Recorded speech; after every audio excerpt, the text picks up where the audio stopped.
essa pergunta que eu vou fazer agora para vocês. O que fazer quando as coisas dão errado? Difícil, né? O que fazer quando as coisas dão errado? Agora a gente vai ver um pouquinho qual é o nosso posicionamento humano, carnal, sem a presença de Deus. O que o ser humano, ele faz quando as coisas dão errado. Se você se identificar aí, não é mera coincidência. Porque eu acredito que o que nós falarmos aqui, você vai se encaixar em alguma coisa. Quando as coisas dão errado, igreja. Se a gente parar para pensar, todos nós, sem exceção, temos dificuldade de aceitar quando as coisas fogem do nosso controle, né? Você faz um plano e dá errado. Você recebe um diagnóstico difícil de uma doença. Você se depara com um divórcio, com a perda de familiares que você ama. Muitas mulheres passam pelo aborto, né? De sofrerem o aborto. Então, quando essas dificuldades vêm e batem na nossa porta, o que a gente faz? Nós temos dificuldade de perder coisas, nós temos dificuldade de viver mudanças e nós temos dificuldade de lidar com as contrariedades da nossa vida. E aqui eu anotei algumas coisas que a gente pode se identificar. Como que a gente reage? Qual é a reação do ser humano quando as coisas dão errado e fogem do nosso controle? Alguns reclamam. Quem nunca, né? Meu Deus. As coisas deram errado. Você vai lá e começa a murmurar e reclamar. Ou você fica irado. Você fica nervoso. E começa a descontar nas pessoas a sua raiva e a sua frustração, né? Tem pessoas que entram até num estado de depressão. Quando as coisas acontecem e começam a dar errado constantemente. Tem pessoas que começam a entrar num lugar de depressão, num lugar de tristeza profunda. E o pior ainda, o pior exemplo que eu vou dar aqui, é que quando as coisas dão errado, o que acontece? Muitas pessoas se voltam contra Deus e começam a questionar. Pô, Deus, tu não é tão poderoso, tu não és tão bom, tão justo, tão verdadeiro. Por que isso está acontecendo comigo? Então tem pessoas que entram nesse questionamento, de questionar o amor e a bondade de Deus. Falado isso, Deus falou comigo, igreja, que a raiz de toda a insatisfação que a gente vive na nossa vida, quando as coisas dão errado, está no orgulho. Por que está no orgulho? Porque nós, como seres humanos, caídos, limitados, pecadores, sem a presença de Deus, nós queremos sempre estar no controle das coisas, não é assim? Você quer controlar tudo. Você quer controlar tudo que está à sua volta. E a gente quer sempre estar no controle e que as coisas têm que ser do nosso jeito. A gente quer que as coisas saiam do nosso jeito, como planejado. Por exemplo, uma mãe que está gestando ali seu filho, está gerando seu filho no seu ventre. Você quer ter o controle sobre essa gestação. Você quer que ela chegue até o fim. Você quer pegar o seu filho nos braços. Mas se isso não acontece e no meio do caminho algo acontece e esse bebê vem a falecer, você acaba ficando insatisfeito porque não, eu preciso estar no controle. As coisas têm que ser do meu jeito, como eu planejei. Ou quando você é demitido lá do seu trabalho, você está ali feliz, contente, trabalhando, está satisfeito, e aí vem, o chefe chama lá e te demite. Poxa vida, por que logo eu? Irmãos, tudo vem a partir do orgulho da nossa vida, porque a gente quer estar no controle. E muitas vezes a gente quer fazer, né? Que nem diz aquela que as pessoas fazem, né? Queda de braço. A gente quer fazer muitas vezes essa queda de braço com Deus, para ver quem que sai mais forte. Mas você vai entender no decorrer dessa palavra que Deus, ainda que Ele não tenha respostas para tudo que a gente pergunte para Ele, Ele é soberano sobre todas as coisas. Igreja, a questão do orgulho na nossa vida vem nos mostrar uma triste realidade. O quanto ainda precisamos morrer para nós mesmos, para nossa vontade, e aprendermos tão somente a confiarmos e dependermos do nosso Pai Celestial. Então a insatisfação, a reclamação, o entrar em depressão, questionar o amor e a bondade de Deus, tudo isso é porque falta confiança no nosso coração. nós precisamos entender o quanto Deus é soberano sobre todas as coisas. E ainda que não venhamos entender o seu agir, nós podemos confiar no seu amor.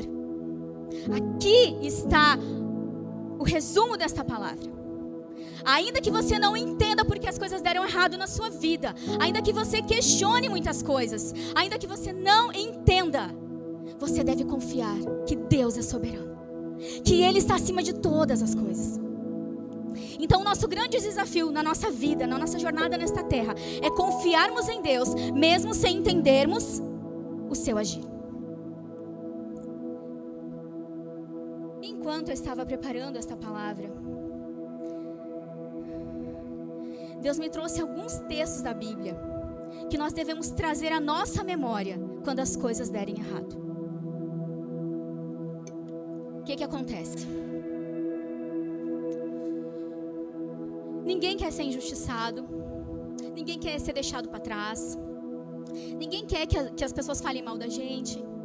A gente quer ter os filhos saudáveis, nós queremos ter prosperidade financeira, nós queremos ter saúde física, nós queremos tantas coisas, nós queremos conforto, queremos bem-estar. Só que quando as coisas no meio do caminho são roubadas e tiradas de nós, você vai trazer à sua memória 5 textos bíblicos.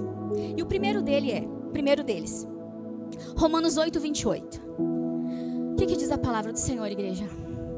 Todas as coisas, todas as coisas cooperam para o bem daqueles que amam a Deus, daqueles que são chamados segundo o seu propósito.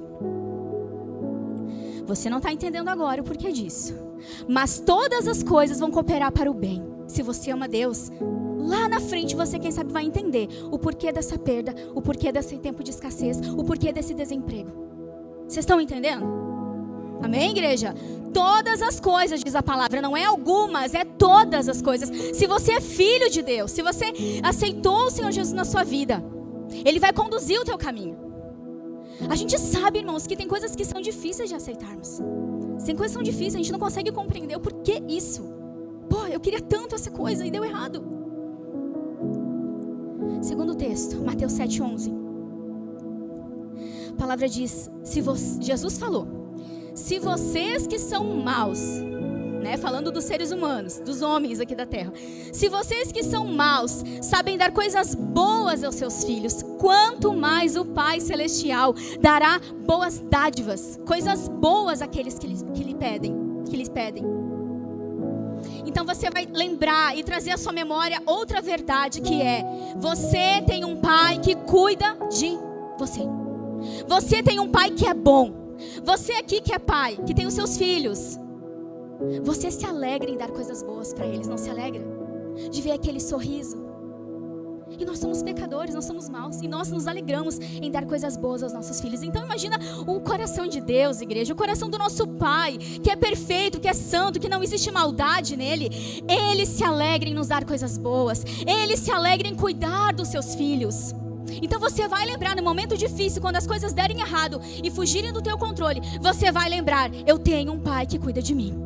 Eu tenho um Pai que está zelando pela minha vida. Terceira verdade que nós vamos trazer à nossa memória. Isaías 43, verso 1 e 2 diz: quando passares pelas águas, eu estarei contigo. Quando passares pelas águas, eu estarei contigo.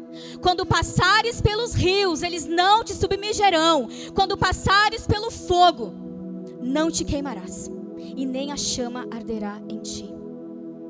Você percebe que esse texto está dizendo: quando você passar, nós vamos passar. Quando você passar por tempos difíceis, quando você passar pelo fogo, vai ter um segredo aqui: você vai estar acompanhado. Você não vai estar sozinho. A terceira verdade que você vai trazer à sua memória: eu não estou sozinho, eu não estou desamparado, porque a palavra diz que o Senhor não desampara aqueles que o buscam, igreja. Salmo 9 diz: o Senhor não desampara aquele que o busca. Então você precisa entender no seu coração: você não está sozinho. Ainda que você se sinta abandonado pelas pessoas, se sinta perdido no meio do caminho, o Senhor, Ele está contigo. quando você passar pelas águas. Quarta verdade que você vai trazer à sua memória. Isaías 55, verso 7 diz: porque os caminhos do Senhor são mais altos do que os nossos, e os pensamentos do Senhor são mais altos do que os nossos pensamentos. Coloque algo na sua cabeça: você nunca vai compreender os caminhos do Senhor, porque são mais altos, são maiores. A nossa mente humana limitada não consegue compreender os caminhos do Senhor, porque são caminhos e pensamentos mais altos. Como aquele ditado que a gente fala, né? Quando você está indo, o fulano já está voltando. Assim é com Deus. Quando você está pensando em sair do lugar, Deus já sabe de tudo. Ele tem o teu futuro nas mãos dele. Então, nós não vamos entender. A palavra de lá em Romanos também, no capítulo 11. Quem conheceu a mente do Senhor para que possa instruí-lo? A sua sabedoria está muito acima, está muito elevada, irmãos. E a quinta verdade que nós vamos trazer à nossa memória quando as coisas derem errado. Tiago 1, do verso 2 ao 4. Olha o que a palavra diz: meus irmãos, tenham motivo de grande alegria. Olha que paradoxo esse versículo. Tenham motivo de grande alegria quando passares por várias provações, porque a prova da sua fé vai produzir a perseverança. E quando a perseverança tiver uma obra completa, vocês serão maduros e completos, sem que nada lhes falte. Peraí, a palavra está dizendo para eu ter alegria quando eu passo por provação. Como assim? Sabe por quê? Quando você é aprovado, você se torna uma pessoa mais madura, uma pessoa maleável nas mãos de Deus, uma pessoa que vai se compadecer mais do sofrimento alheio, uma pessoa que vai crescer na sua fé. Você entende isso? A aprovação te dá crescimento, te dá maturidade, para que você saia do lugar raso da sua fé. Vamos recapitular aqui. O que vou trazer à minha memória quando as coisas derem errado e fugirem do meu controle? Primeiro, todas as coisas vão cooperar para o meu bem, porque eu amo a Deus. Segundo lugar, eu tenho um pai que cuida de mim. Terceiro lugar, eu não estou sozinho. Quarto lugar, os caminhos do Senhor são mais altos e eu não vou conseguir compreender os caminhos dele. Em quinto lugar, quando a minha fé for provada, eu vou me tornar uma pessoa mais madura, uma pessoa que vai crescer na sua fé. Agora, vamos prosseguir aqui. A gente já entendeu com essa palavra que todos nós reagimos mal diante das contrariedades da nossa vida. Reclamamos, nos frustramos, nos iramos, entramos em depressão, questionamos o amor de Deus. Agora, nós vamos aprender como devemos reagir. Qual é o caminho certo? Como que eu devo reagir quando as coisas derem errado e fugirem do meu controle? E nós vamos buscar então a resposta na palavra de Deus. Eu quero que você abra comigo lá em 1 Samuel, capítulo 30 e verso 1. Nós vamos tomar aqui como exemplo uma história que fala sobre o rei Davi. Aqui, nesse contexto, nesse texto que nós vamos ler, ele ainda não era rei. Ele tinha ali os seus homens que estavam ao lado dele, suas mulheres, sua família, mas ele não era rei ainda nesse texto aqui. Vai abrindo aí, 1 Samuel, capítulo 30, verso 1.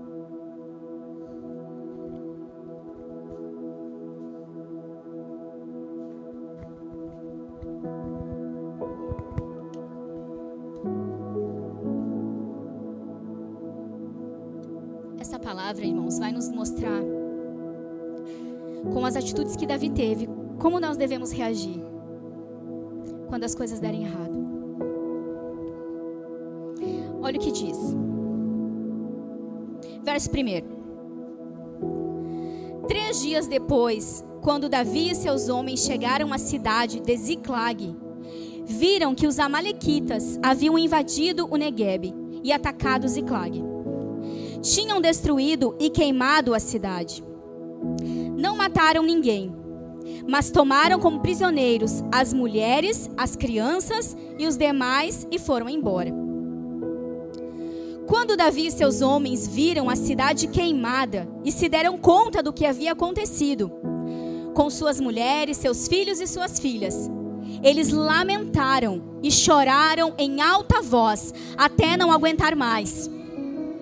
As duas esposas de Davi, Ainoã de Jezreel e Abigail, viúva de Nabal, do Carmelo, estavam entre os que foram capturados. Davi ficou muito aflito, pois os homens estavam amargurados por terem perdido seus filhos e suas filhas e começaram a falar em apedrejá-lo. Mas Davi encontrou forças no Senhor.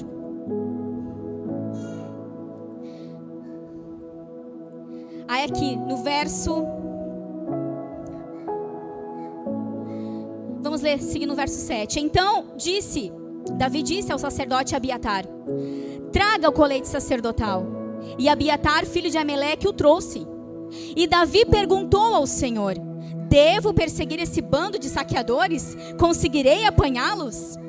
E o Senhor lhe respondeu: sim, vá atrás deles. Certamente conseguirá recuperar tudo o que foi tomado de vocês.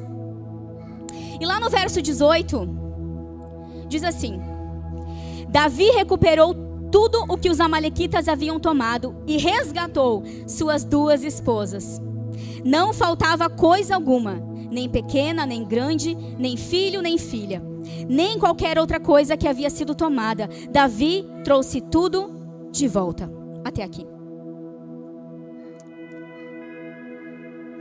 O que esse texto nos ensina? Davi foi guerrear com seus homens, e quando ele volta para a cidade dele, que ele estava morando em Ziclag, ele percebe que a cidade está toda queimada. E todos tinham sido capturados. Os filhos, as filhas, os animais, as esposas, tudo. Agora, tenta entrar nesse cenário agora, você. Davi chegando na cidade. Ele como líder daquele povo, daqueles homens. Ele era responsável por aqueles homens. Eles chegam em Ziclag e está tudo em ruínas. As pessoas mais importantes da vida deles tinham sido capturadas por um povo que tinha muita maldade. Os amalequitas, se você for ver na Bíblia, era um povo muito cruel. Preste atenção aqui, igreja. O que acontece? A primeira reação de Davi, quando ele se depara com aquele cenário, com aquela destruição, com as pessoas que tinham sido capturadas, no verso 6 diz que Davi ficou muito aflito. Então a primeira reação é compreensível, né? Ele ficou muito aflito. E você vê que os homens que estavam ali junto com Davi, tamanha amargura que eles estavam sentindo. A palavra diz que eles levantaram a voz e choraram até não aguentar mais. Quem nunca, em um momento de dor, de sofrimento, começou a chorar até não ter forças mais, de tanta angústia na sua alma? E aqui era a situação que esses homens estavam vivendo. Eles estavam em intensa angústia.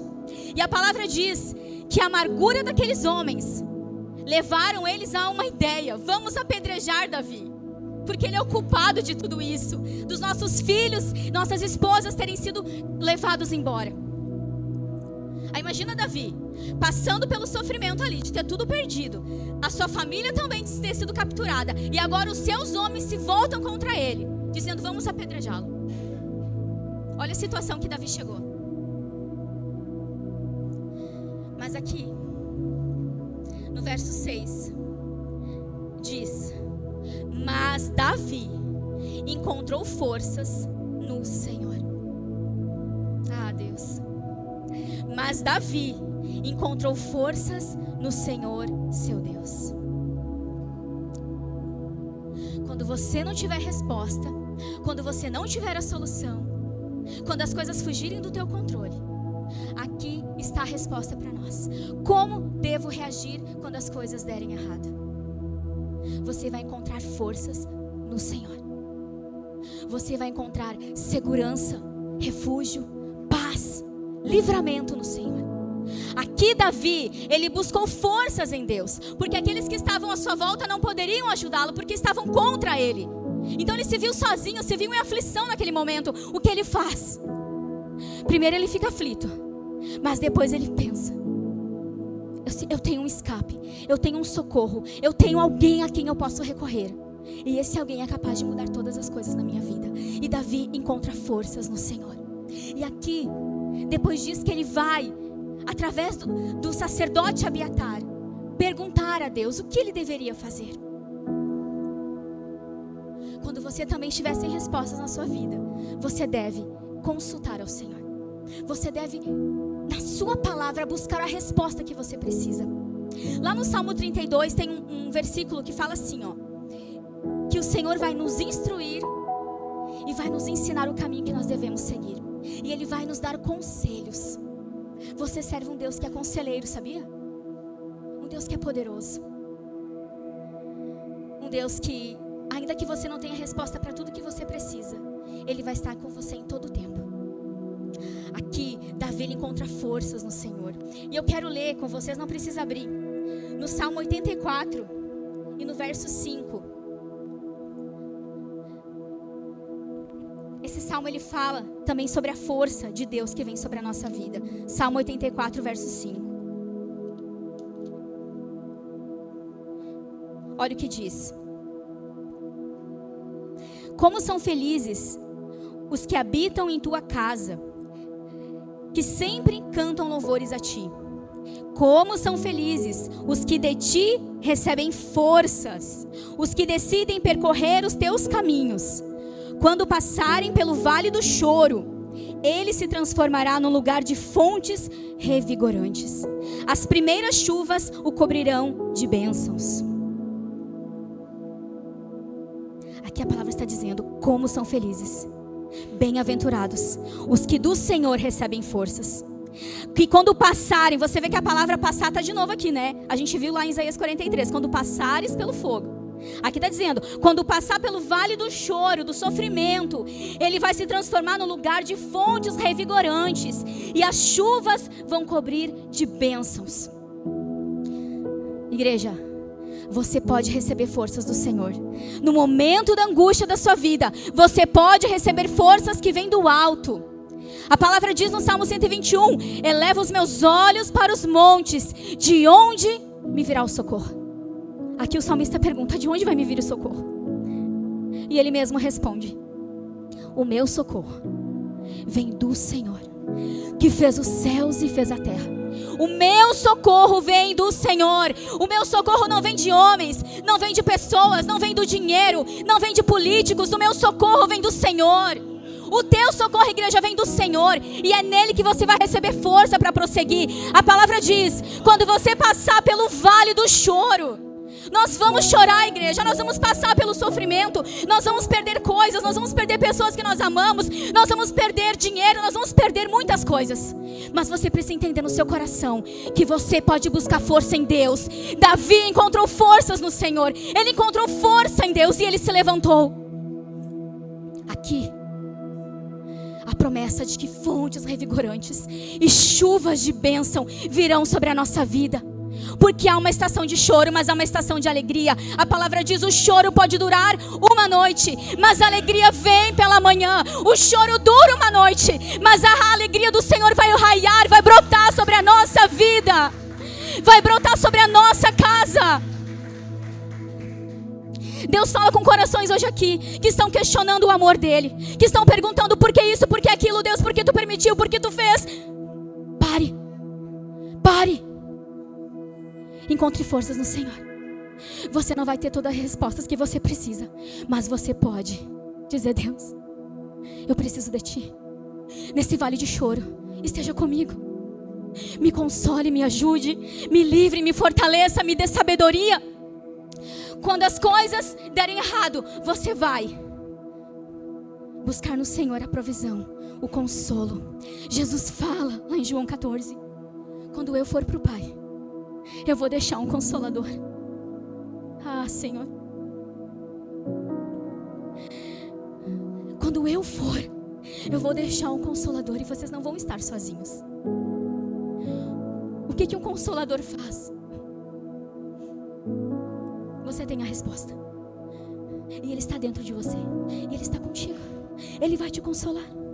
Ele vai enxugar as tuas lágrimas. E eu quero ler outro texto com vocês que está em Isaías 40, 28. Um texto muito citado, muito conhecido, muito lido, mas pouco vivido nas nossas vidas. Verso 28 diz: você não ouviu? Você não entendeu? O Senhor é o Deus eterno, Criador de toda a terra. Ele nunca perde as forças e não se cansa. Ninguém pode medir a profundidade da sua sabedoria. Ele dá força aos cansados e vigor aos fracos. Até os jovens perdem as forças e cansam. Os rapazes tropeçam de tão exaustos. Mas os que esperam no Senhor renovarão as suas forças, voarão alto como as águias, correrão e não se cansarão, caminharão e não se fadigarão. Aqui está dizendo: o Deus que você serve não se cansa. O Deus que você serve é eterno, Ele nunca vai acabar. O Deus que você serve, você não pode medir a profundidade da sua sabedoria. O Deus que você serve dá força ao cansado e vigor aos fracos. E aquele que esperar na sua presença, aquele que esperar no Senhor, vai ter as suas forças renovadas, vai voar como as águias, vai correr e não vai se cansar, vai caminhar e não vai desfalecer. Você crê nessa palavra? Os que esperam no Senhor, os que confiam no Senhor. Nós falamos aqui no começo, igreja, confiar mesmo sem entender. É difícil, mas a promessa do Senhor está aqui. Se você espera nele, se você confia de todo o seu coração, Ele vai renovar as tuas forças nesta noite. E não apenas hoje, mas no decorrer de toda a sua vida. Se você esperar no Deus que você diz que você crê, Ele vai renovar as tuas forças. E quando você estiver tropeçando, cansado, exausto, e dizer: Deus, eu não aguento mais, Ele vai segurar a tua mão e Ele vai dizer: meu filho, eu estou contigo nesse vale, eu estou contigo nessa dificuldade, e eu vou te dar a resposta no tempo certo. O Senhor vem nessa noite sobre nós, com a força dEle, com o vigor dEle, com o renovo dEle sobre as nossas vidas. O que você vai fazer quando as coisas derem errado? Você vai encontrar força em Deus, você vai pedir orientação dEle, e você vai dizer: Senhor, ainda que eu não me entenda, eu confio no Teu amor, eu confio que Tu és fiel. A palavra diz: ainda que nós sejamos infiéis, o Senhor permanece fiel, porque Ele não pode negar a sua palavra, Ele não pode negar quem Ele é. Se você é infiel, se eu sou infiel, Ele nunca será infiel conosco. Ele nunca vai quebrar conosco a aliança que Ele fez através do sangue de Jesus. A aliança do Senhor sobre a nossa vida, ela é eterna. E aqui eu quero falar para vocês um outro exemplo que está, abra comigo por favor, em primeiro livro de Crônicas, capítulo 20 e verso 1. Aqui nós vamos tomar como exemplo um outro homem na Bíblia, e vamos ver o que ele fez quando as coisas também deram errado para ele. 2 Crônicas 20, verso 1. Aqui vai falar sobre o rei Josafá, o rei de Judá, um dos reis de Judá.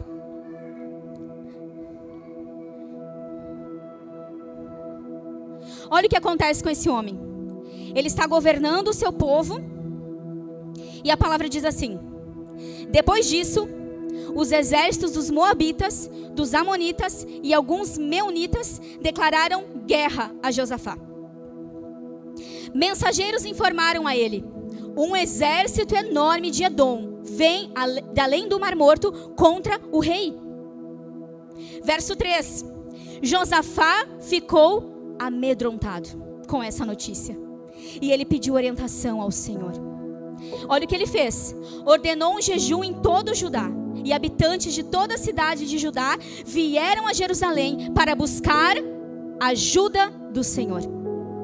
Verso 5. Josafá se pôs em pé diante da comunidade de Judá e de Jerusalém, em frente ao pátio novo do templo do Senhor, e ele orou. E aqui ele começa a oração dele, declarando que Deus é poderoso, que Deus governa sobre todas as coisas. Agora eu quero ver com vocês, seguindo aqui, verso 14. Enquanto eles estavam orando ali, o povo todo reunido, o Espírito do Senhor veio sobre um homem ali no meio, sobre Jaaziel. Verso 15, ele disse: Escutem-me todos vocês, povo de Judá e Jerusalém. Escute, rei Josafá. Assim diz o Senhor: não tenham medo, não fiquem desanimados por causa desse exército imenso, pois a batalha não é sua, mas de Deus. Verso 21. Depois de consultar o povo, o rei nomeou cantores para irem adiante do exército cantando e louvando o Senhor por sua santa majestade. E eles cantavam assim: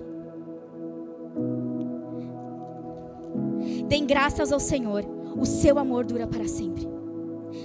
Verso 22. No momento em que começaram a cantar e a louvar, o Senhor trouxe confusão sobre os exércitos de Amon, de Moabe e dos montes de Seir. A palavra de Deus, ela nos ensina. Aqui, esse rei recebe uma notícia de uma ameaça de uma guerra vinda contra ele e o seu povo. Você vê que não era apenas um rei que vinha contra ele, eram três nações poderosas vinham contra o rei Josafá: os amonitas, os moabitas e os meunitas. Oh Deus, guerrear contra uma nação já era difícil, imagina contra três. E o que esse rei fez? Primeira coisa, ele ficou com medo. Ele ficou amedrontado, diz a palavra. Mas ele não parou no medo. Ele teve 3 decisões poderosas que mudaram o rumo da vida dele e da sua nação. Primeiro, o que ele fez? Ele pediu a orientação do Senhor. Segundo, ele decretou um jejum em toda a nação. Terceiro, ele orou a Deus. E quarto, ele ordenou que os levitas fossem à frente da batalha, louvando a Deus. O que um rei normalmente vai fazer quando ele vai guerrear contra outro povo? Ele vai colocar na frente os guerreiros mais fortes que ele tem. Ele vai colocar os mais valentes na frente com as suas armas para derrotar o exército inimigo. Mas esse rei, ele confiou na palavra que Deus trouxe através do profeta. Porque Deus falou: vocês não vão precisar lutar, porque eu vou lutar por vocês essa guerra. O que o rei fez? Ele colocou os levitas na frente do exército. Ele colocou os cantores ali com seus instrumentos para louvarem a Deus e já agradecerem pela vitória. E a palavra diz que quando eles começaram a cantar e a louvar, os exércitos inimigos começaram a lutar entre eles e se autodestruíram, igreja. Você crê nesse Deus? Nesse Deus que age sem precisar da nossa ajuda, desse Deus que faz coisas grandes sem nós dizermos o que Ele precisa fazer na nossa vida. Você crê nesse Deus? Através de um louvor, de uma adoração sincera, os exércitos foram todos desbaratados e envergonhados. E a palavra diz, você lê depois, lá no final do capítulo, que eles só tiveram o trabalho de recolher todos os despojos. Eles não lutaram, mas eles recolheram todas as riquezas daqueles povos. Deus é fiel e Deus é poderoso. Aqui, o medo vai vir. O medo vai vir no nosso coração. O medo que vai faltar. O medo de não conseguir as coisas. O medo de que o casamento vai a ruínas. O medo de tantas coisas nós temos. Mas você pode encontrar forças no Senhor. E eu quero ler aqui com vocês um versículo também que está nesse texto, que é parte da oração de Josafá. E esse versículo, ele vai fechar toda essa palavra. E olha o que Josafá ora a Deus. Verso 12. Ó Deus, não temos forças para lutar com esse exército imenso que está prestes a nos atacar. Não temos força. Não sabemos o que fazer. Mas nós esperamos o socorro que vem de ti. Ele reconheceu que ele não tinha força para lutar com aquele exército, com aqueles 3 exércitos. Ele disse: eu não tenho força, Deus, para lutar. Eu não sei o que fazer. Nós iniciamos essa palavra dizendo o que fazer quando as coisas derem errado. Aqui ele reconheceu: eu não sei o que fazer. Eu não tenho estratégia de guerra. Eu não sei o que fazer, Deus, eu não sei. Quem sabe você hoje entrou aqui com essa palavra no teu coração: eu não sei o que fazer. Eu não sei o que fazer. Eu não sei que decisão tomar. Eu não tenho força, Deus. Mas ele termina dizendo: eu não sei, eu não tenho força, mas eu espero o socorro que vem de ti. E quando ele termina de orar e falar esta palavra, Deus levanta o profeta para liberar a mensagem e a orientação do que ele deveria fazer. Deus busca aqui nessa noite corações sinceros, que reconheçam a sua vulnerabilidade, que reconheçam a sua fraqueza. A palavra diz que o poder de Deus se aperfeiçoa na nossa fraqueza. A palavra de Deus diz que quando nós somos fracos, aí que nós somos fortes. A palavra de Deus diz que a alegria do Senhor é a nossa força. Então nessa noite eu declaro sobre a tua vida, igreja, a força do Senhor vindo sobre ti, o renovo de Deus vindo sobre a tua alma agora. Quando você orar com sinceridade como este rei fez e dizer: Deus, eu não sei o que fazer, eu não tenho força, mas eu espero de ti o meu socorro, porque a tua palavra me promete que aqueles que esperam em ti, as suas forças serão renovadas. Eu vou, Senhor, voar como a águia, eu vou correr na tua presença e eu não vou me cansar, ó Deus. Nesta noite, igreja, o Senhor diz para ti, que entrou aqui buscando uma resposta dele: você é a força que eu preciso. Você, diga ao Senhor: você, Deus, é a força que eu preciso nesta noite encontrar em ti esse descanso para minha alma. As coisas nunca vão deixar de dar errado. As coisas sempre vão muitas vezes vir contra nós. Só que a igreja que é madura, ela entende que ainda que Deus não faça aquilo que eu quero, aquilo que eu pedi, ainda que as portas se fechem, aquilo que eu pedi que Deus abra a porta e Ele fechou, eu vou continuar amando a Deus, eu vou continuar servindo ao Senhor. Tem uma canção tão linda que diz: se Deus fizer, Ele é Deus, mas se não fizer, Ele também é Deus. Se a porta abrir, Ele é Deus, mas se fechar, Ele continua sendo Deus. A palavra do Senhor diz: nada pode me separar do amor de Deus.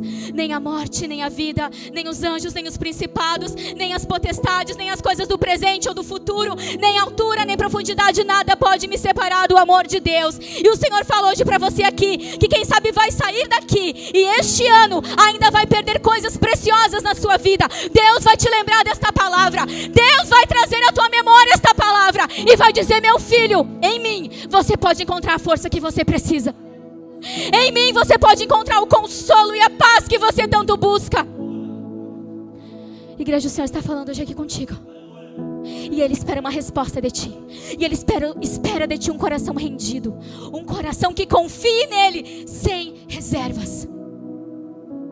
Você pode hoje dizer: Deus, eu confio em ti, Senhor. Ainda que esteja doendo, eu confio em ti, Senhor.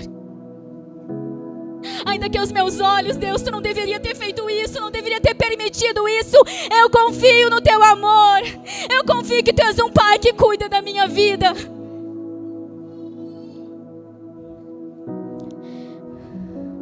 A palavra diz que Deus, Ele muda tempos e estações. Ele levanta, Ele estabelece e Ele derruba. E eu quero declarar sobre a tua vida nessa noite: ciclos precisam ser fechados e ciclos precisam ser abertos. E nessa noite eu tenho a convicção no meu coração de que Deus está usando esta palavra. Quem sabe não é para agora que você precisa ouvir ela, mas lá na frente você vai se lembrar. A voz do Espírito Santo ecoando nos teus ouvidos, no teu coração, dizendo: meu filho, minha filha, não é o fim. Não se desespere. Não pare no medo, na aflição, mas busque a minha presença. No meio do sofrimento, você pode orar como o rei Josafá fez. Você pode declarar jejuns, tempos de jejum na sua vida, para que você possa se aproximar de Deus, para que o Espírito Santo tenha lugar e espaço para falar contigo. Você vê que o Espírito de Deus veio sobre aquele profeta depois que o rei orou, depois que toda a nação jejuou. Às vezes a gente quer ouvir a voz de Deus no meio da bagunça, no meio do barulho, fazendo tantas coisas. Mas para que você ouça a voz de Deus, você precisa calar todas as outras vozes. Você precisa se consagrar ao Senhor, você precisa estar na presença dEle. E o Espírito de Deus vai falar contigo o que você deve fazer, igreja. O Espírito de Deus vai falar contigo, porque a palavra de Deus não mente. Experimente ficar um tempo na presença de Deus e dizer: Deus, eu quero ouvir a tua voz. O que eu devo fazer, Senhor? e o que eu não devo fazer.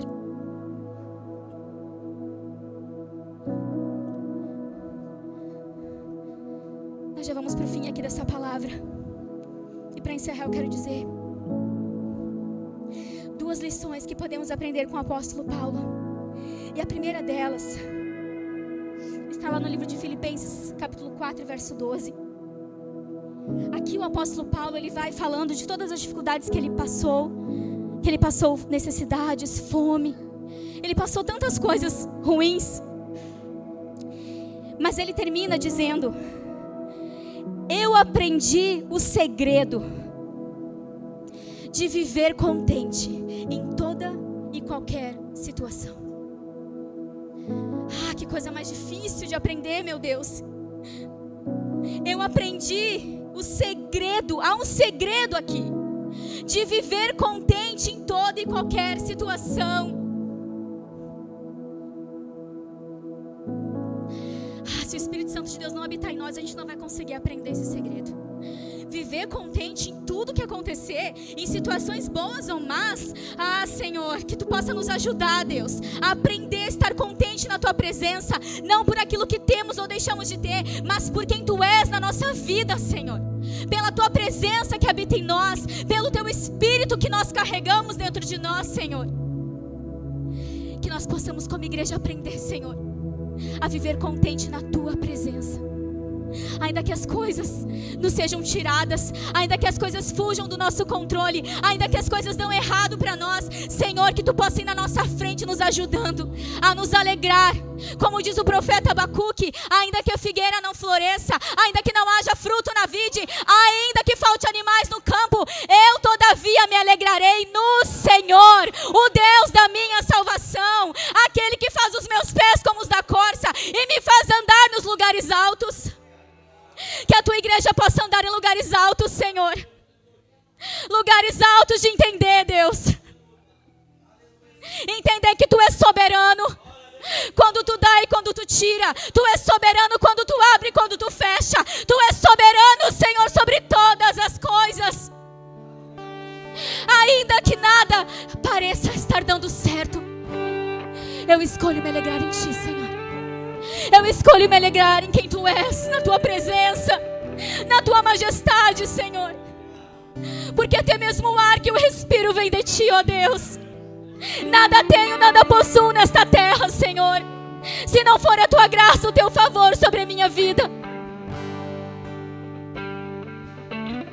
Deus busca hoje aqui corações humildes, corações que digam: Deus, eu não sei o que fazer, eu não tenho força, eu tenho limitações, eu tenho fraquezas, mas Tu és a minha força, e eu vou encontrar força na Tua presença. Outra lição que aprendemos com o apóstolo Paulo, 1 Tessalonicenses 5,18 diz: em tudo dai graças. Igreja, nós devemos ser gratos ao Senhor em todas as circunstâncias da nossa vida, independente da situação, independente do cenário, do contexto que estamos passando, vivendo. Que nós possamos passar junto com o nosso Deus, sendo grato por todas as coisas. Ainda que algumas coisas te faltem, você pode olhar para o teu redor e ver que algumas coisas você já possui. E o mais precioso que você possui na sua vida, depois da sua salvação em Cristo, é a sua família, é a sua casa, os seus filhos, o seu cônjuge, se você tem. Você deve olhar para eles e ser grato, porque Deus te abençoou. A palavra de Deus fala que o Senhor faz da estéril mãe de filhos. A palavra do Senhor diz que bendita é a família do Senhor. Que nessa noite você possa entender que você tem um bom pastor que cuida de ti. E Ele, nos momentos de tribulação da sua vida, Ele vai te conduzir a águas de descanso. Vai trazer refrigério para a tua alma. Ainda que você não tenha muitas vezes pessoas com quem você possa contar ou recorrer, e você se sente sozinho, você vai lembrar desta palavra. E você vai ter a convicção no seu coração que você tem um pai, que você não é órfão.